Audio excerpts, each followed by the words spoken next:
Good morning.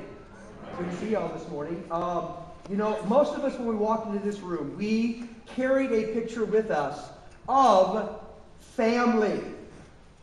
Everybody had your little sheet. You want to get that sheet out? Your picture of family, okay? And you carried that one in, but here's the cool thing. You carried another picture of family in with you, and that picture was in your head.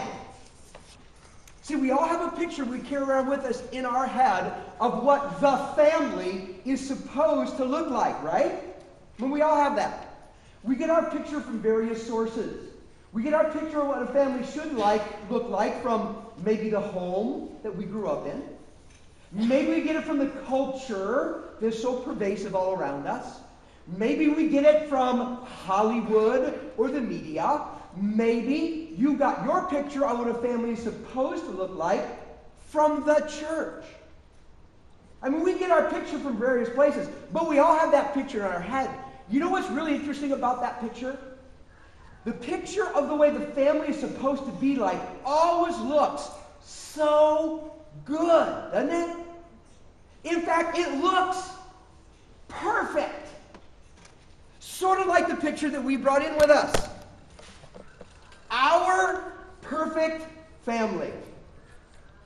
Yeah, you know what? That's kind of like the picture that we all carry with us. I mean, they look good, they're smart, they're talented. He's got a good job, she's following the career path of her choosing. The kids are the stars on the local sports team. They all get above average grades. They make a really decent income so they can live a fairly nice lifestyle and still be somewhat generous to others. And they get up every morning and they say, "Good morning. How are you this morning?" Be thinking about you throughout the course of the day. I mean, it's this picture of the perfect family, and we all kind of carry that picture around with us. And I want us to understand this morning that this picture of the way a family is supposed to look, this picture of the perfect family we all carry around in our head serves one very important, powerful purpose. Do you know what it is? It is to induce guilt. That's its purpose. It makes us all feel horrible. Because you know what I'm going to bet? I'm going to bet that if we take this picture of the perfect family and we lay it down next to our families, we don't measure up. I just bet that's true. I know when I lay it down next to the picture of my family, I'm going, whoa.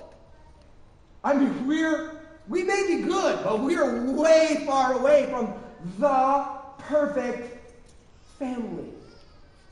Simply induces guilt. Now, you know what's fascinating? I thought I would go to the Bible and I would be able to bring us examples of families in the Scripture that were just stellar. Right? Families that were like, they were perfect families. They got it together. They got it right. And so here I am this morning to present to you the sum total of all of the people in the Bible that were perfect families.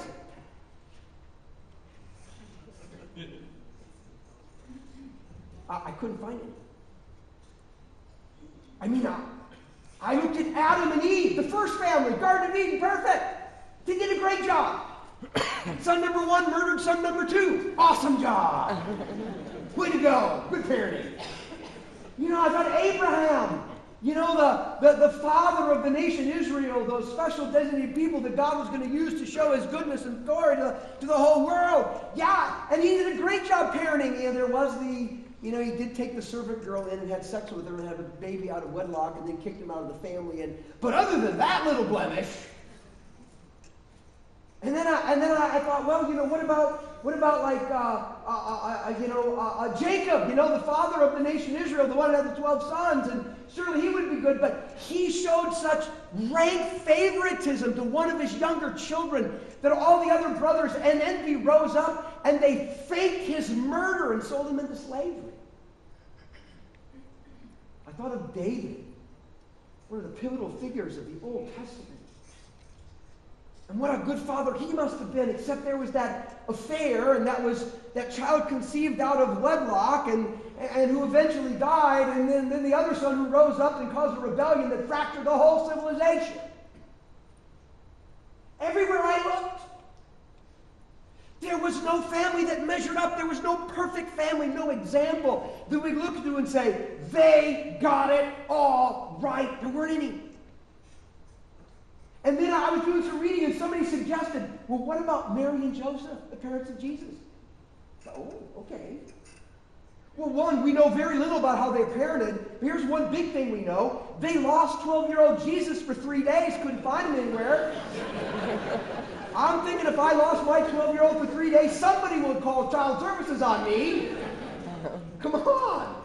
Could you imagine at about day 3, them praying, dear God, remember the son you gave us? We lost him. No clue. Where's that? You know, the Bible always keeps it real. That was not a fantasy book. It's a book about reality and how you and I can function well in reality as we all have to live it.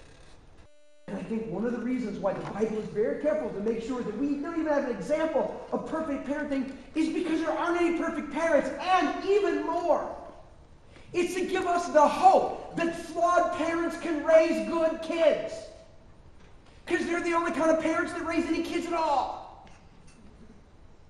Because we're all flawed. We're all weak. We're all messed up. We've all got junk. There's things that we don't know that we learn along the way. We never learn at all.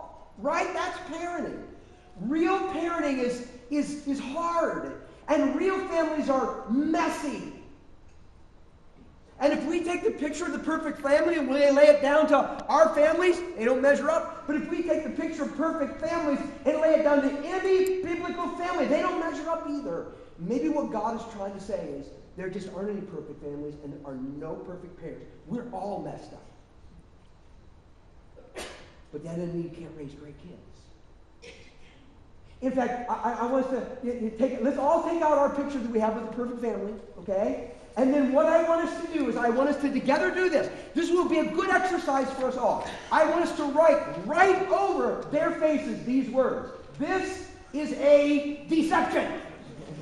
Just write over their faces. It's okay. I know you're going, oh, I hate to mess up the picture.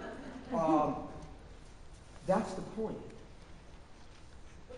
The picture is messed up. See, you know what this is? That's a Photoshop family. Those are models who look right to put together so that there can be this awesome picture. But the picture's fake. It's not real. It's a deception. There are no families that look like that function the way that picture makes us want to believe. Now,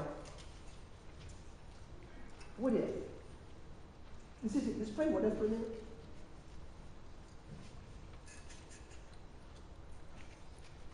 What if Christianity was not about giving us a better picture of what the family should look like, but it was about helping us tell a bigger story of what God is like?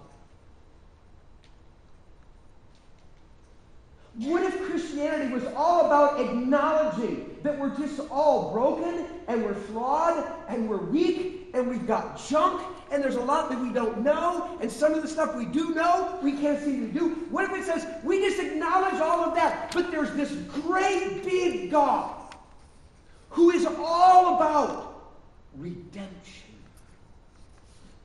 reconciliation? That there's this great big God who is all about invading people's lives in grace and love and kindness to make something really beautiful out of something that was really busted. What if the whole point of Christianity is not so we get this better picture of what the family's supposed to be like, but that we have an opportunity to tell a bigger story about what God is like?